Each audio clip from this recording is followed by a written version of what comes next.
Who is Shane Waldron? I'm going to let the new Chicago Bears offensive coordinator tell you himself, along with some help from players and coaches he's worked with. This is a different kind of Locked On Bears podcast, where I'm just here to help them tell his story. You are Locked On Bears, your daily Chicago Bears podcast. Part of the Locked On Podcast Network, your team every day.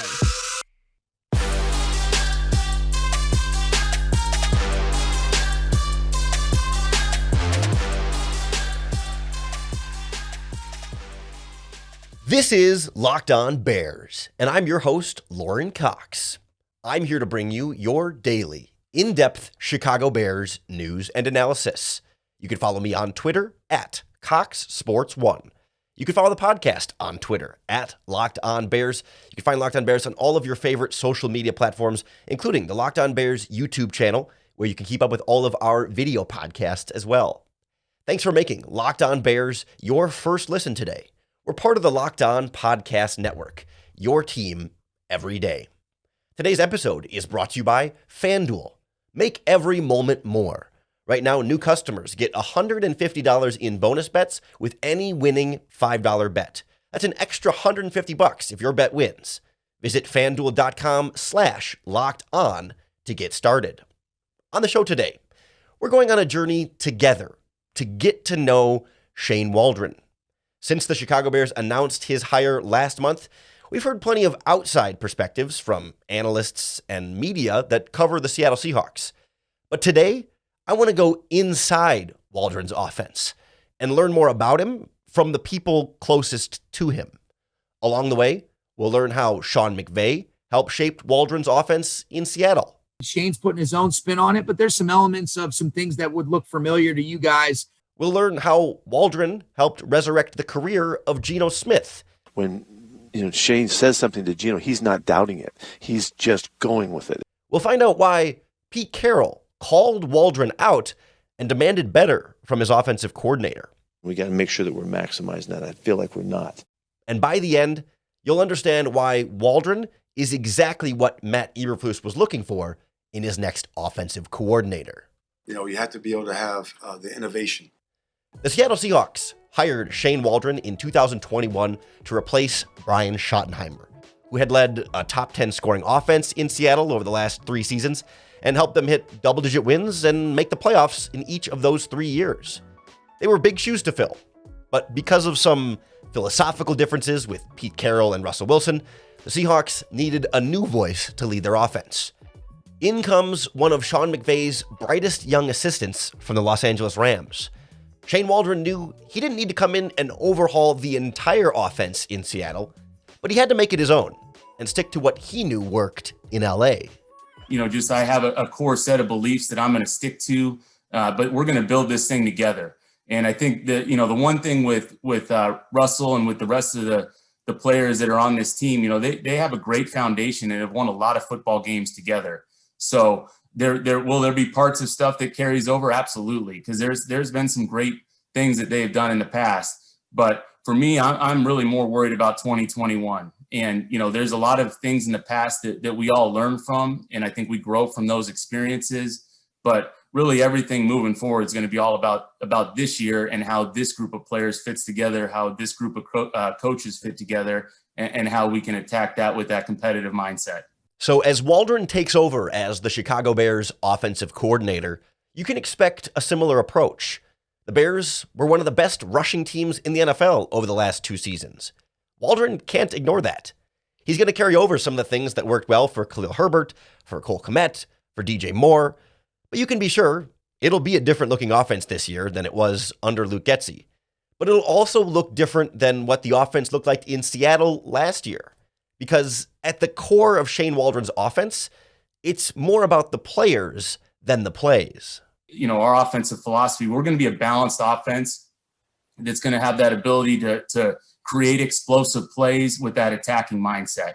We want to be the one that the foot's on the gas pedal. We're going. And I know, I'm sure some of these questions will come up, the tempo and all that different stuff. Well, hey, there's going to be a wide variety of of pieces to this offense, but that mindset is never going to change. And how we get to that is really going to be all based on the players, because any of these core beliefs really don't get off the ground without them. And so, I'll have this system of beliefs that we're going to walk in the door with. We're going to build it around that.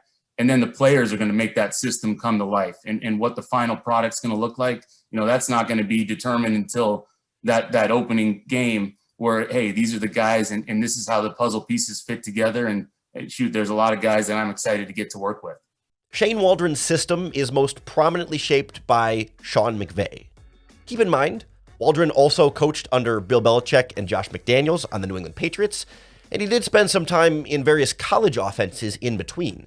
But it's clear Waldron made the strongest impression on the Rams head coach. The two worked together for only 1 year in Washington before McVay was hired away to LA, but Waldron impressed him enough there as an offensive quality control coach to get the promotion to tight ends coach for the Rams. Then passing game coordinator and quarterbacks coach. McVay even let Waldron call plays occasionally. But Shane doesn't just run a carbon copy of McVay's offense. Sean himself saw the differences in Seattle. Yeah, I mean, a lot of the stuff that we've done has always been a collaboration. It's not exclusive to me. So Shane and I and the rest of our coaching staff have kind of, put it together for what the Rams offense looks like. He certainly has his own spin on things in Seattle where you can see, he's got a long history dating back to his time in New England. When he was at Notre Dame, he's had a lot of great experiences prior to even us connecting together in Washington and then being here for the 4 years in LA. So he's doing a nice job marrying the run and the pass.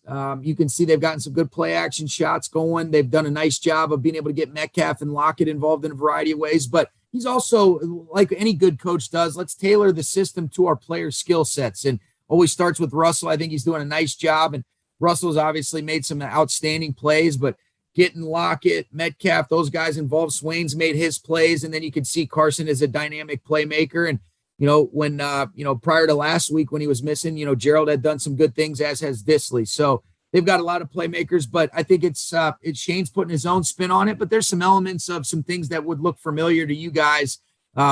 But it's certainly it's the Seahawks offense for sure, and he's done a nice job through the first 4 weeks without a doubt. So what does the Shane Waldron version of the Sean McVay offense look like? It follows a lot of the core tenets of McVay's systems, creative matchups and formations, pre-snap motion to get better leverage for their players. It's really about making everything look the same to the defense so that they're left guessing what the offense is going to do. A big part of that is the tempo. Waldron really likes to get his offense up to the line of scrimmage quickly so he can see how the defense responds. Then he gives his quarterback options at the line of scrimmage so he has answers to what the defense gives him. That's a big part of what attracted Russell Wilson to Waldron's offense, that's for sure. Under Brian Schottenheimer, Wilson says he felt limited, and that relationship certainly soured. But Waldron came in as a breath of fresh air. The extension of me and Shane is, really, as you guys probably saw some today early on, is just the ability for him to call something and then me to be at the line of scrimmage and go to something else if it's not the right look and this and that, and just to be able to play super fast in that way and get us to the best play and best situation. And there's several examples in today, and so I just think that's a really good thing, and we're on the same wavelength on that sense. I think that I've always been able to change the play for the most part, along my career. I think, Shadi allowed me to call the plays and stuff like that at the line of scrimmage when we needed to. I think the emphasis of being able to do it all the time, all throughout the game, is the key. I think that's a little bit different, in that sense. But, I think that I have freedom, obviously, for sure. I think the fun part is we have just so much that we can do and so many reasonings and so many whys to it. I think this is what's really been really exceptional, and really transferring that to just, making our plays and just getting their guys in the best situation to be successful. Russell Wilson and Shane Waldron only worked together for 1 year before Wilson was traded to the Denver Broncos. And honestly, it wasn't a stellar year for Wilson or the Seahawks. But Waldron's best work came in year 2, when he helped turn around the career of a quarterback everyone else had given up on.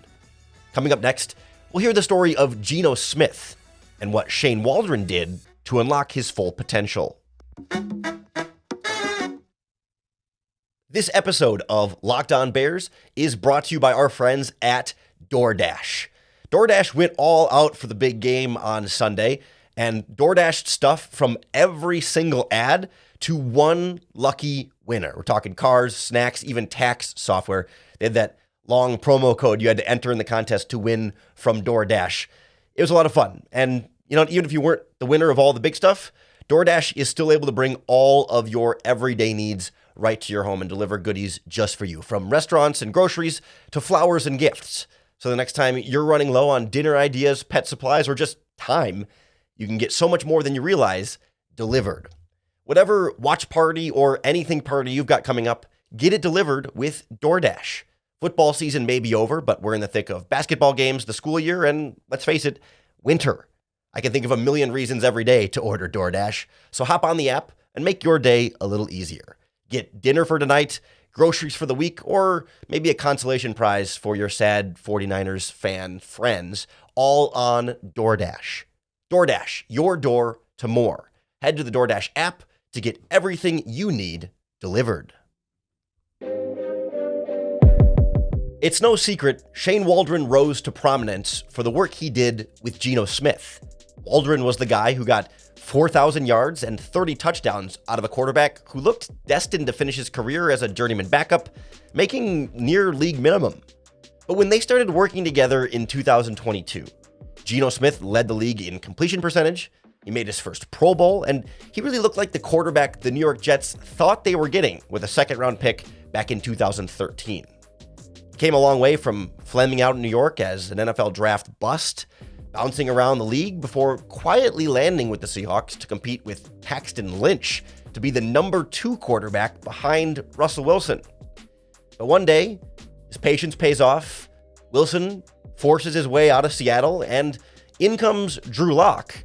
And all of a sudden, it's an open competition for the starting quarterback job.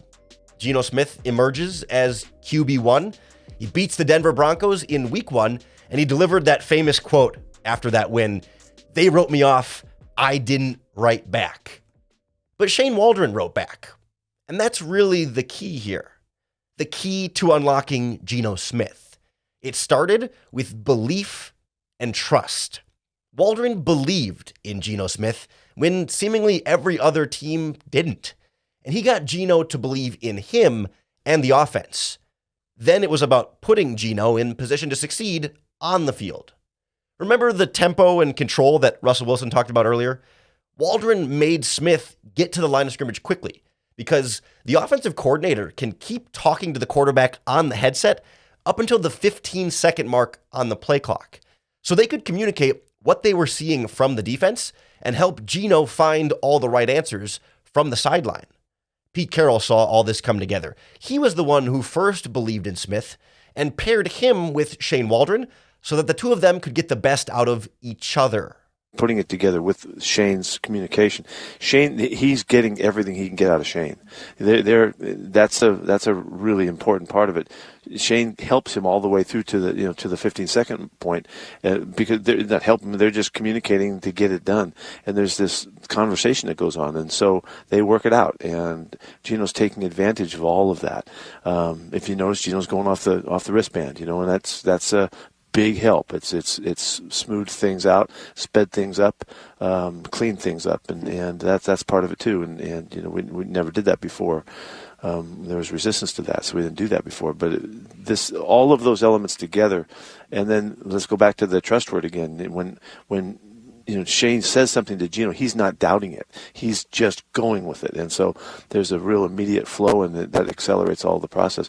So I was thinking about it yesterday as we had been through all these games so far. And Geno, it's crazy, and the clock's going at 7, 6, 5, and he's still working it out. He's taking advantage of all the time, and he's communicating to everybody. We're getting back, and that ball gets snapped, and we get it done. He's really good at it. And it was a good crowd again yesterday, and it was loud and hard and all that.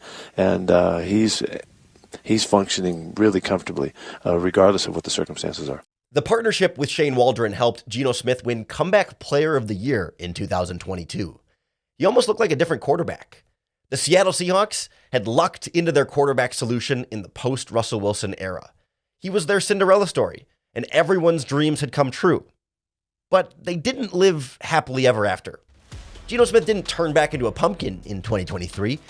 But it felt like the rest of the NFL started to catch up. Defenses now had a full season of tape on the Geno Smith version of Shane Waldron's offense, and their production started to come back down to earth.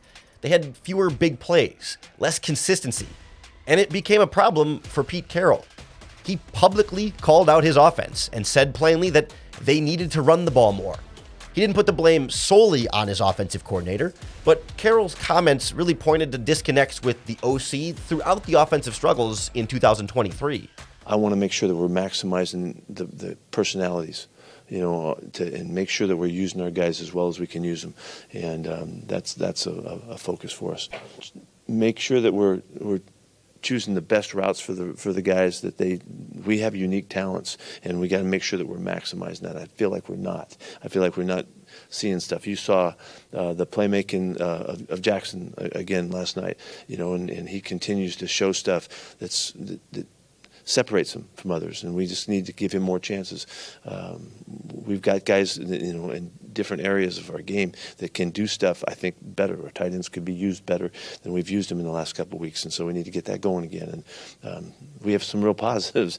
We just got to make them come to life. The Seahawks started the season 5-2, but they went on to lose 5 of their next 6 games, including 4 in a row. The offense needed to find balance. They had uncharacteristic turnovers. They really lacked an identity. The young offensive coordinator had to look himself in the mirror and reflect on some of those core coaching philosophies he came in with. After all, it's about the players, right? The problem was the players were hurt. The offensive line was banged up, the lineup constantly in flux. Geno Smith was in and out of the lineup. The running backs were down. So was Waldron's scheme and play calling the problem? Or was it the players struggling to execute them?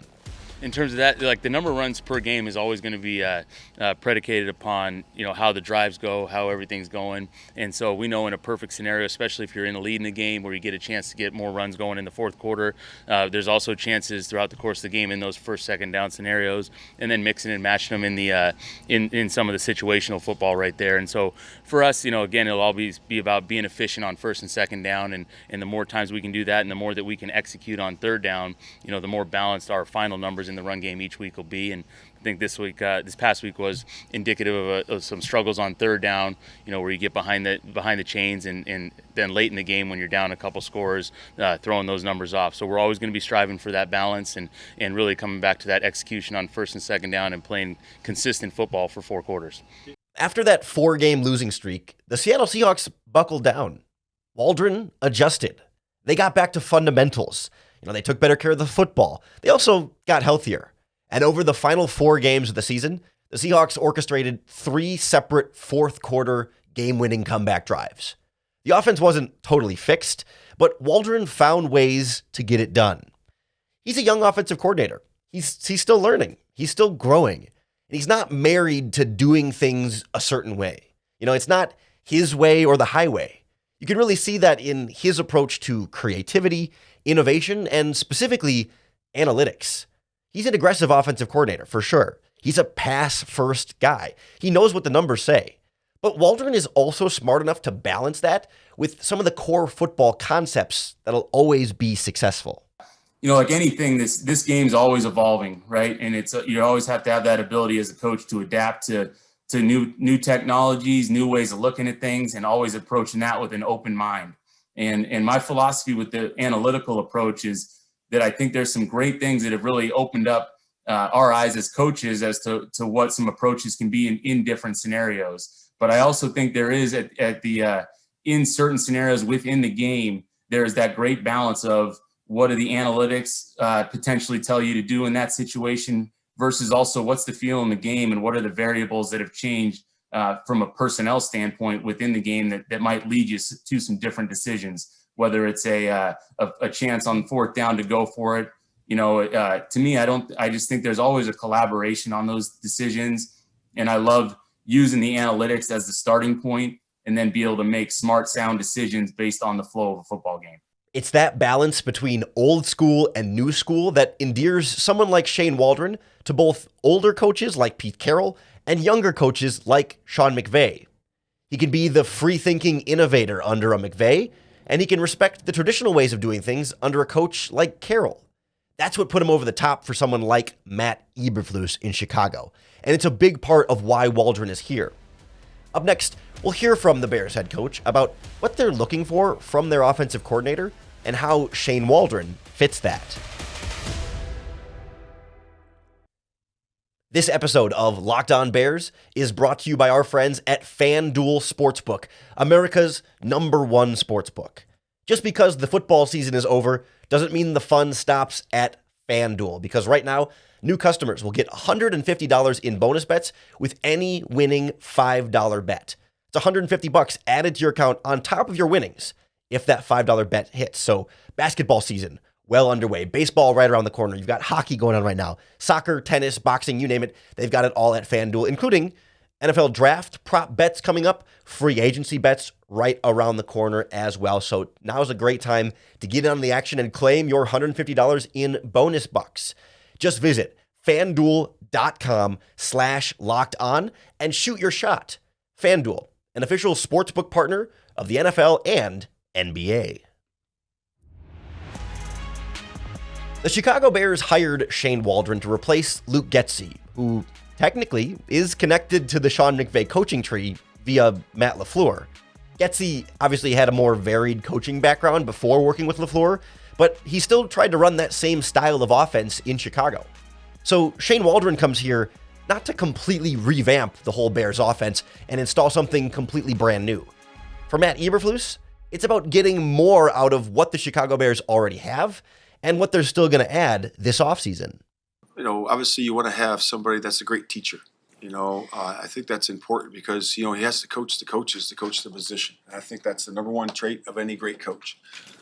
You have to be able to have the innovation, to really look at the players that you have and be able to help enhance and put those guys in position to succeed and to get explosives and to move the ball down the field. So that right there, I think, is the most important thing. The teacher part of it and then the innovation part of it and the creativity, I think, is going to be the biggest part. Clearly, Luke Getsy wasn't cutting it. Matt Eberflus wants someone to be more of a teacher and more of an innovator. The Luke Getsy offense got too stale. It really didn't feel well designed. Too often, you had receivers running the wrong routes or running them to the same place of the field or running them somewhere that the quarterback just wasn't expecting. At its worst, you may recall, you had an undersized slot receiver trying to block a humongous edge rusher in Week 18 against your biggest rival on the front side of a running play. It's not exactly innovation if it doesn't work on Sundays. It doesn't count if it only works on paper. Shane Waldron had the opportunity to work through that while with Sean McVay and on his own in Seattle to really push back on conventional wisdom and apply new ways of attacking defenses. One man who saw that firsthand was Dave Canales. You might know him now as the head coach of the Carolina Panthers, but before he was even an offensive coordinator for the Tampa Bay Buccaneers, he was the quarterback's coach for the Seattle Seahawks with Geno Smith under Shane Waldron. Canales saw how Waldron was able to take that McVay philosophy and freedom and apply that innovation in Seattle. And then Shane Waldron came in, and he came from a system of young offensive head coaches who really didn't have to answer to anybody. So that's where you had the think tank, the R&D, right? And they could do or try anything. And then instead of leaning on this is just the way that it's always been done, he said, well, that's no longer acceptable. What's the smartest way to do this? What's the fastest way to do this? How do we set this up with this type of tempo? And that's where a lot of the study across the league, across college, really started to come in and really make sense as an offense there. And while we've been in Seattle for the last 2 years, that's where Shane and the staff, we were able to really employ a lot of different offensive personnels to the same principles, to the same system that's being used across the league. And it's why a lot of us, counting myself in that now, as coordinators and head coaches, have been coveted across the league to be able to bring that system in there. Waldron's innovation and creativity was easy to see in Seattle. It's a big reason for Geno Smith's success. Waldron's not perfect. He's not right 100% of the time. But this is the kind of innovation that Matt Eberflus was talking about. And we know Shane Waldron will need to be innovative in Chicago, whether he's building an offense around Justin Fields and his unique skill set, or developing a rookie number 1 overall pick quarterback like Caleb Williams. That's really going to be the biggest part of what Matt Eberflus needs out of his offensive coordinator. How he handles the quarterback position, regardless of who's actually under center. The offensive coordinator and really any good coach knows how to adjust and adapt to the play caller or the signal or the quarterback. Because you have injury, right? You have changes. You see it during the course of the year. How many backups played this year? You got to adjust your scheme to fit the quarterback, and the skill set that you have available to you, be that quarterback or receiver or tight end. And the adaptability to be able to do that during the course of a season is huge. So that would be the thing. In Seattle, Shane Waldron first built an offense around an athletic Super Bowl champion in Russell Wilson. Then he gets a cast-off in Geno Smith and builds him up to be a 4,000-yard Pro Bowl quarterback. And then he did it again, albeit on a smaller scale, with another so-called reject quarterback. Now, if they wrote off Geno Smith, then they closed the book on Drew Lock, cast off by the Denver Broncos, then lost the competition in Seattle. The guy that lost to Geno Smith. I mean, how much lower could you get? No one wanted Geno Smith, and you couldn't even beat that guy? I mean, that's where the perception was for Drew Lock this season. But Lock didn't give up. He didn't quit. He got to work, and he waited for his opportunity, just like Geno did. And when Smith got hurt, right at the end of that 4-game losing streak we talked about earlier, it was finally Drew Lock's turn. The problem was a desperate, hungry Philadelphia Eagles team was coming to town, looking to feast on a quarterback like Drew Lock on Monday Night Football. The Seahawks, they didn't lead for the entire game until Drew Lock got the ball back with 1 minute and 53 seconds left on the clock in the fourth quarter. Down 4, 1 timeout left. Drew Lock leads the Seahawks on a 92-yard game-winning comeback drive, capped off by a 29-yard touchdown pass to rookie wide receiver Jackson Smith-Njigba in the corner of the end zone. It was a masterpiece. It was a great game by Drew Lock, one of the most inspiring stories from the 2023 season. And Lock gave a lot of the credit for that touchdown throw to Shane Waldron. It was actually sweet. Shane came back to that call. We ran that call on the first third down, first drive. And we didn't use the element of one-on-one go ball to Jax on that. We had man that first time, but my plan going into it was we're going to work the concept side first. First third down, I get this call. And I'm breaking the huddle. Shane gives me the little reminder in the headset, hey, don't forget Jax one-on-one if you got him. All right, break the huddle. Jack's went out, hey, you're getting the ball. You're getting the ball if you get one-on-one here. Because we had already played that front side. Who knows how they were really going to play that concept if they'd kind of seen and felt the same thing earlier in the game. And sure enough, they gave us one-on-one. Kind of the perfect look. We had an off corner. Jax kind of tempoed it off the ball, and he hit the Jets and put that thing in the back corner. Like with Geno Smith, it wasn't purely the scheme and play calling that set up Drew Lock for success. That was obviously a big part of it. But it was also the confidence in Lock and the trust between quarterback and coordinator that empowered them to beat the Philadelphia Eagles in prime time.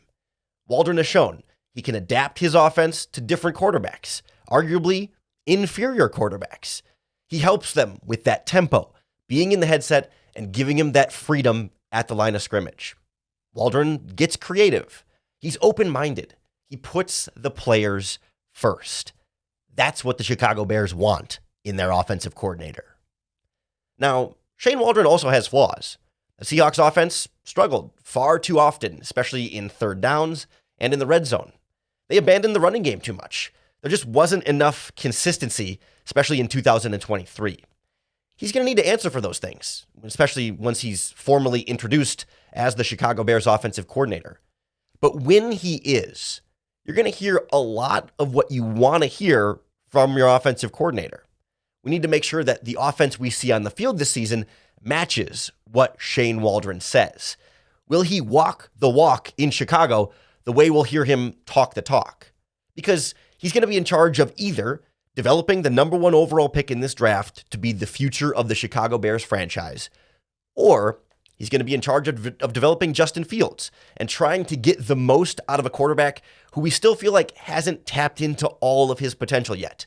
Not too dissimilar from Geno Smith in that way. The future of the face of the franchise, either way, is in Shane Waldron's hands. That's why this is the biggest move the Chicago Bears have made this offseason. And it's why I'm excited to hear what Shane Waldron's going to say whenever the Bears do formally introduce him. Now, it's been almost a month since they announced his hiring. Whenever we hear from Shane Waldron, you can be sure we'll break it all down for you right here on the Locked On Bears podcast. So make sure you hit that subscribe button on YouTube or wherever you listen to podcasts. That's going to be the best way to keep up with all of our daily, in-depth Chicago Bears news and analysis. Thanks for making Locked On Bears your first listen today. Whether it's your first time tuning in or your 1,000th time tuning in, we really appreciate you coming along with us for the ride. We're here to bring you your daily, in-depth Chicago Bears news and analysis, and we hope you'll keep making us your first listen every single day. That way you don't miss any breakdowns of anything coming out of Hallis Hall and going through this offseason, getting ready for free agency and the NFL draft. We're not always going to be this narrative style of podcast, usually a little bit more topical and hitting different topics, news of the day, opinion, back and forth analysis. But no matter what, no matter how we do the podcast, you can be sure that we're always going to leave you with another opportunity to bear down.